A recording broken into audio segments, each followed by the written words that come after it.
My name is Heather Sluder, and I'm an FNP student at the University of Memphis. Today's date is August the 25th, 2023, and I'm doing a head-to-toe assessment on my patient, Jessica. This is for my adult health clinical. I'm going to start by scanning the room. This is where my camera is sitting. Floor around. And then we have exam table and the floor.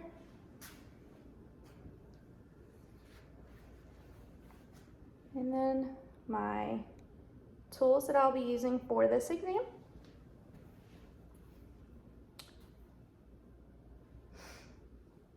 And then the ceiling.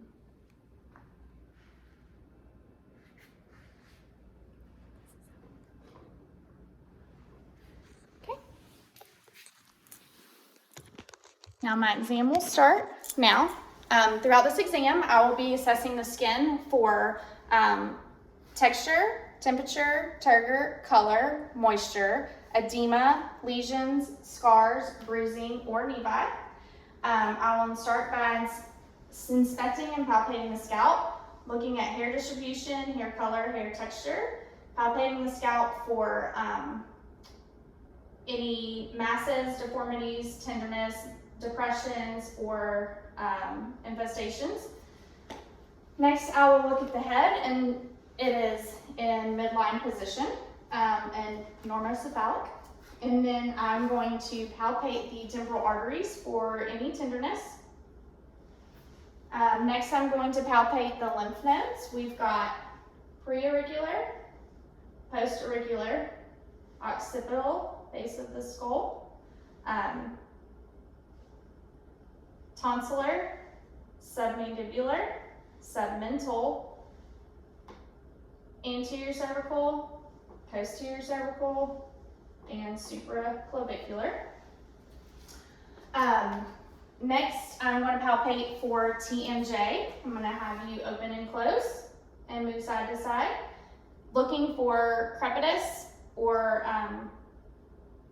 any tenderness. And then I'm going to have, or subluxation, and I'm going to have you clench your jaws for me. That's testing cranial nerve number 5 trigeminal, the motor function. I'm going to test the sensory function of cranial nerve 5, the trigeminal nerve. I'm going to have you close your eyes and tell me where I touch on your face.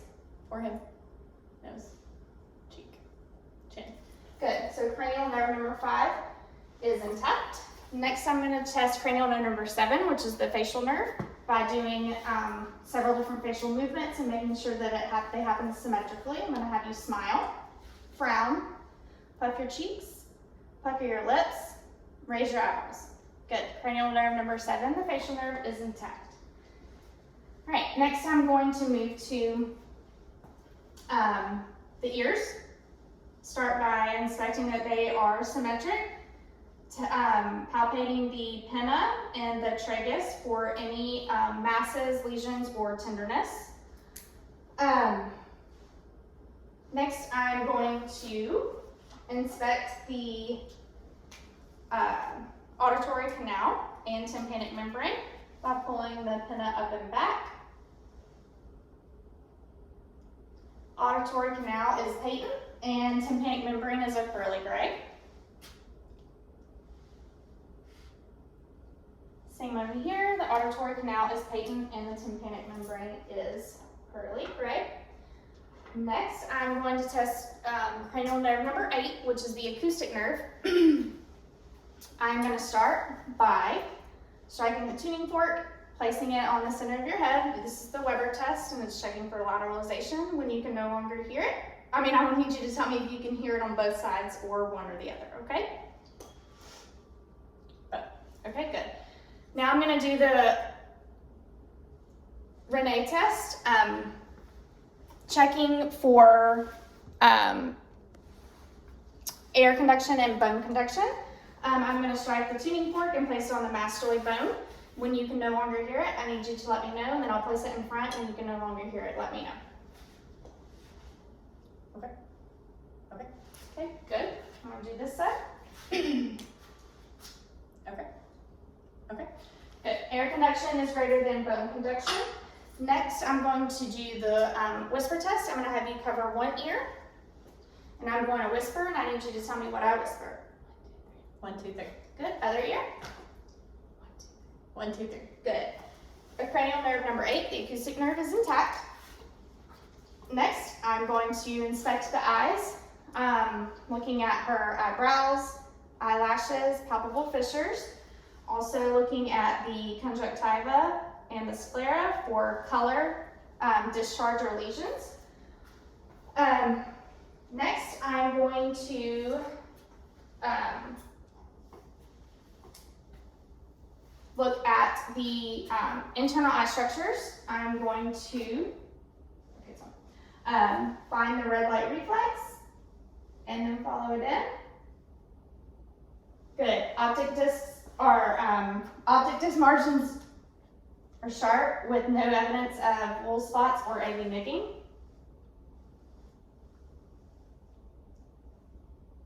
And then red light reflex is present there as well, and no AV nicking or wool spots. Next, I'm going to test cranial nerve number 2, which is the optic nerve. I'm going to test for visual acuity. If you could cover one eye and read the smallest. LFTPH. Other. LFTPH. Good. Now both. LFTPH. Perfect. That's 20/20 vision in both eyes. All right. Next, I'm going to test cranial nerve number 3. If you could face me, which is oculomotor. And I'm going to test for, let me go back to cranial nerve number 2, optic nerve. I'm going to test for peripheral vision. Tell me when you can see. Okay. Okay, good. Now I'm going to test for cranial nerve number 3, oculomotor. I'm going to test for direct and pupillary, direct and consensual pupillary response.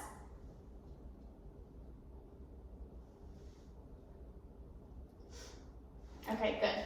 Now I'm going to test cranial nerve 3, 4, and 6, which is oculomotor, trochlear, and abducent, by doing the 6 cardinal gazes. So if you would just follow my finger.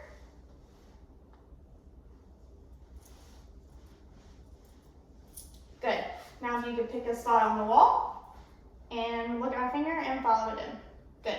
That was testing for accommodation and convergence.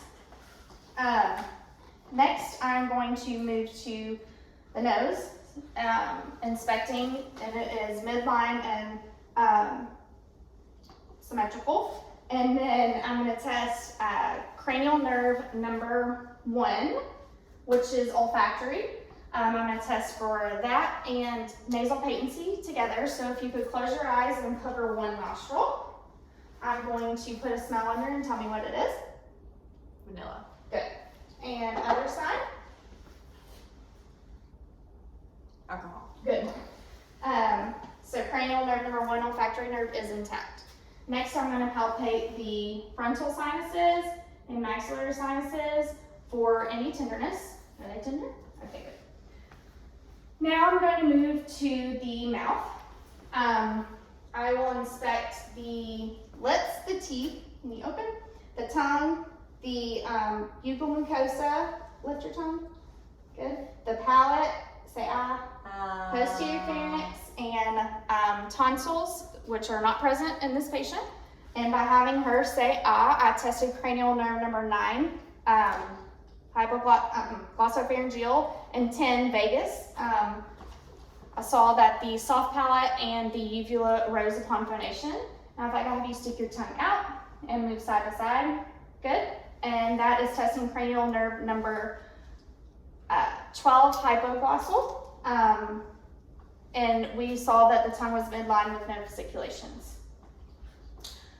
Whew. Next, we are moving to the neck, noting that the trachea is in midline position, and I'm going to test palpate the thyroid gland. If you could swallow it. Okay, good. And this side. Perfect. Next I'm going to palpate the carotid arteries. Okay. Okay, good. I'm going to listen for bruise. I'm going to have you hold your breath. Listen with my belt. Okay. Okay, good. No bruise are present. Next, I'm going to have you turn around for me.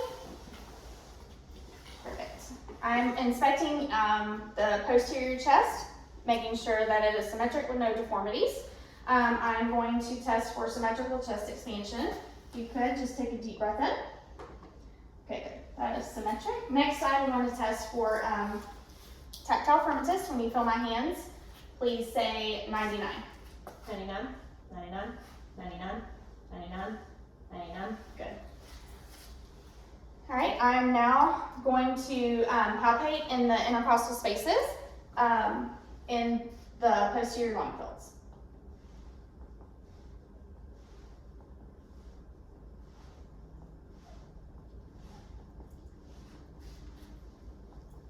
All right, good. Now I'm going to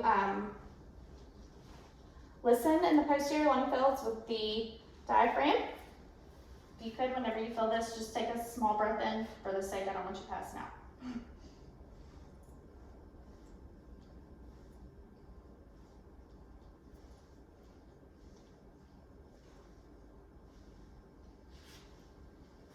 Okay, I'm going to listen to the lateral lung fields.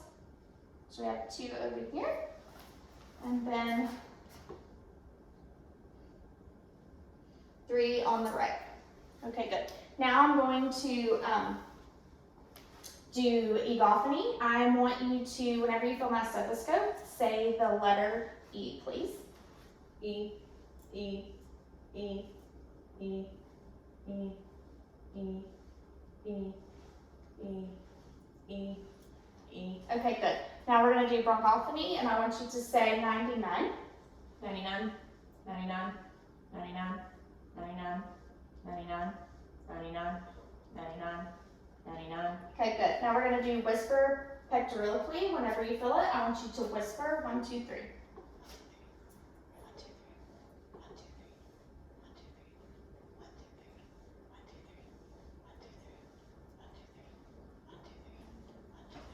Okay, good. Now I'm going to have you turn back around for me. Going to inspect the anterior chest wall, noting any deformities and making sure everything is symmetric, which it is. Now I'm going to test for symmetrical chest expansion. Deep breath. Okay, good. That is symmetric. Now I'm going to listen with my stethoscope to the anterior lung fields.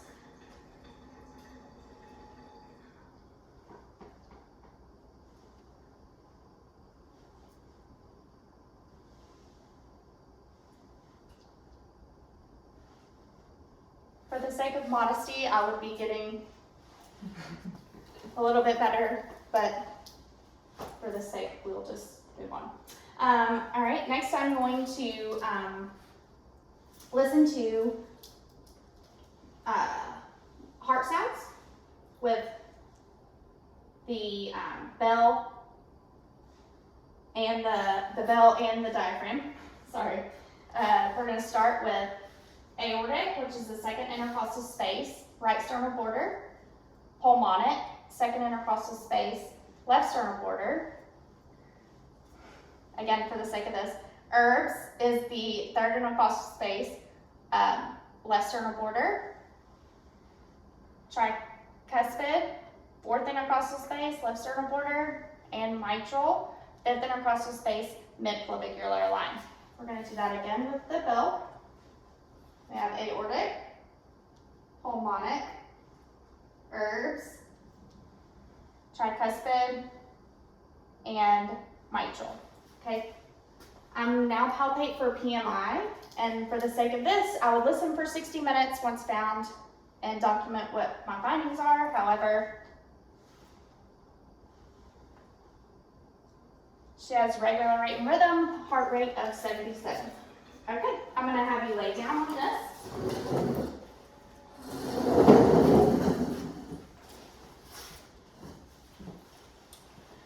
Okay, essentially, I would elevate the head of the bed to like 30 to 45 degree angle, looking for any JVD. If you could look to the right. Okay, this way. Good. No JVD present. I do not see any evidence of heaves or lifts.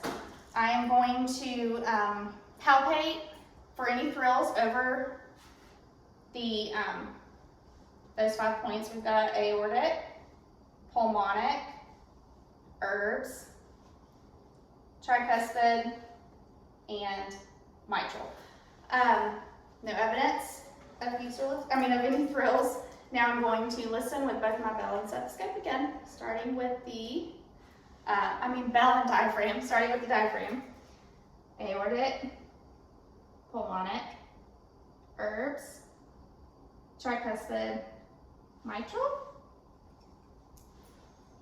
aortic, pulmonic, herbs, tricuspid, and mitral. Good.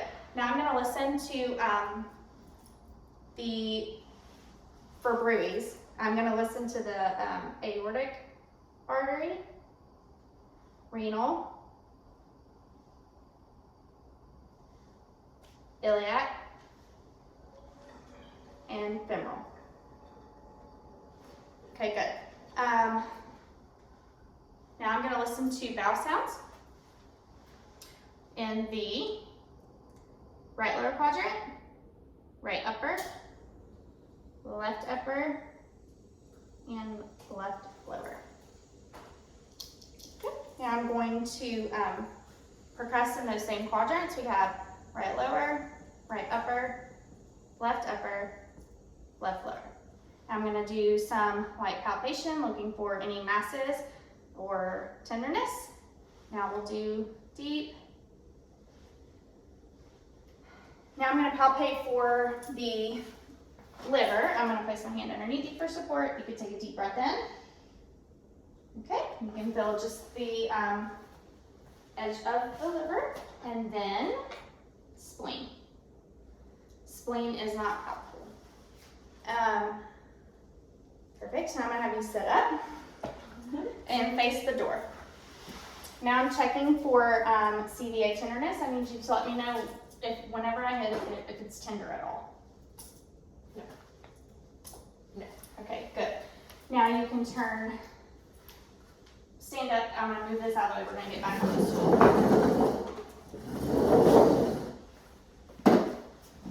Perfect. Okay, now we're moving on to the musculoskeletal system.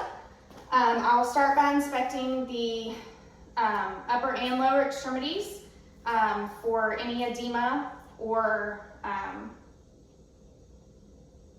redness or lesions. And then I will test the joints of the fingers, the wrists, the elbows, and the shoulders for any tenderness. Is there any tenderness? Okay. Swelling or crepitus. I will then test the capillary refill, which is less than 3 seconds, and radial pulses. Okay. Now I'm going to test the range of motion in your fingers first. So we have flexion, extension, hyperextension, abduction, adduction. Okay, good. And then we have radial deviation, ulnar deviation. And then we have rotation. Good. Thumb opposition. Okay, good. I'm going to test your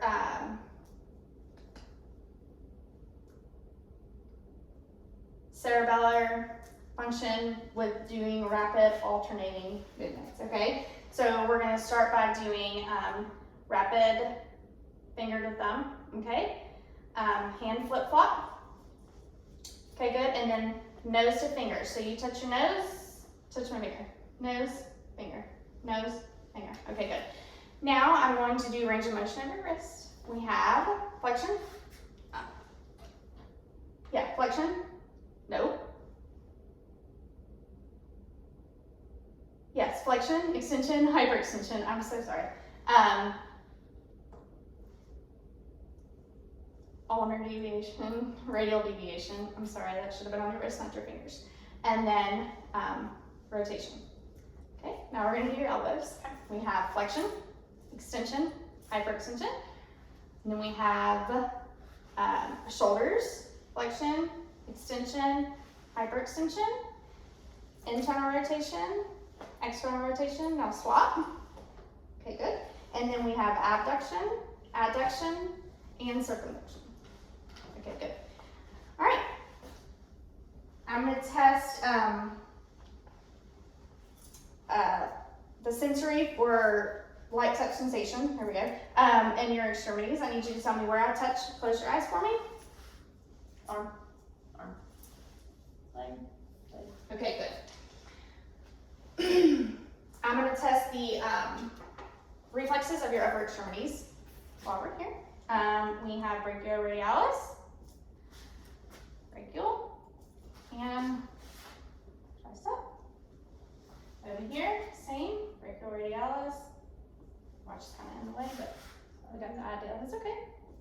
Brachioradialis and tricep. Okay, good. I'm going to test the strength of your fingers. You could squeeze. Good, that's a 5 out of 5. And then if you could pull up and push. Good, and then, there we go, push and push. Okay, good. 5 out of 5 as well in the shoulders and the bicep over there. So if you could push up and push. Good. Now if you could shrug your shoulders against my resistance. Good, that's testing cranial nerve number 11, which is the spinal accessory nerve, and it is intact. Next, we're going to move to your lower extremities. We are going to palpate for capillary refill, which is less than 3 seconds. This is the posterior tibial pulses we are palpating. You see, and then dorsalis pedis. Okay, good. I'm going to palpate the joints of your toes, your ankles, your knees, and your hips. Any tenderness? Okay. For tenderness, swelling, or crepitus, I will test the, well, I can remember, I can do the deep tendon reflexes. Okay, we have your patellar, Achilles, and then Babinski's. Okay, good. Next, we are going to, if you could do push against me, that's plantar flexion, and then up, dorsiflexion, and that's a 5 out of 5 strength in your ankles. Pull and push, 5 out of 5 in your knees, and then push and pull. Good, 5 out of 5 in your hips. Now, we're going to do range of motion of your toes. We are going to do flexion, extension, hyperextension, abduction, adduction. Good. Now your ankles, we are going to do flexion, extension, hyperextension, internal rotation, external rotation, and rotation. And then we're gonna, if you could stand up for me. All right, we have, we're gonna do range of motion of your knee. We have flexion, extension, hyperextension, other side. Flexion, extension, hyperextension. Good. Of your hip, we have flexion, extension, hyperextension. Oops. Abduction, adduction, internal rotation, external rotation, and circumduction. Good. Other side, flexion, extension, hyperextension, abduction, adduction, internal rotation, external rotation, and circumduction. Okay, good. While you're standing, I'm going to have you bend over, and this is testing the extension of her lumbar spine, and while doing so, I will also be assessing the spine for any deformities, looking at the curvature, making sure there is no scoliosis or tenderness. Any tenderness? Okay, good. And you can stand up, and that is, that was flexion. this is extension, and then we have hyperextension. Good. Then we have lateral extension, and then rotation. Good. Now for your cervical spine, I'm gonna have you look down for flexion, extension, looking up, hyperextension, lateral, and rotation. Okay, good. Before I do the Romberg test, I'm going to sit for 2 seconds. I'm going to test for stereognosis. Have you close your eyes? I want you to tell me what object I put in what hand, okay? Quarter. Okay, good. And better. Perfect. And now I'm going to draw. Keep your eyes closed for me. I'm going to draw, and I need you to tell me what I'm drawing. B, okay? C. Perfect. Okay, now you can stand back up. Sorry about that. I'm gonna test your gait, your regular gait. If you could just walk towards the camera for me. Okay, good. And now walking back, we're checking tandem gait, heel to toe. Good. And then if you could close your eyes for me. This is the Romberg test. For the sake of this, I would watch for 30 seconds, making sure there is no swaying. However, there is no swaying, so we're going to move on. Now, if I could have you hop on one foot and the other. Perfect. This concludes our exam.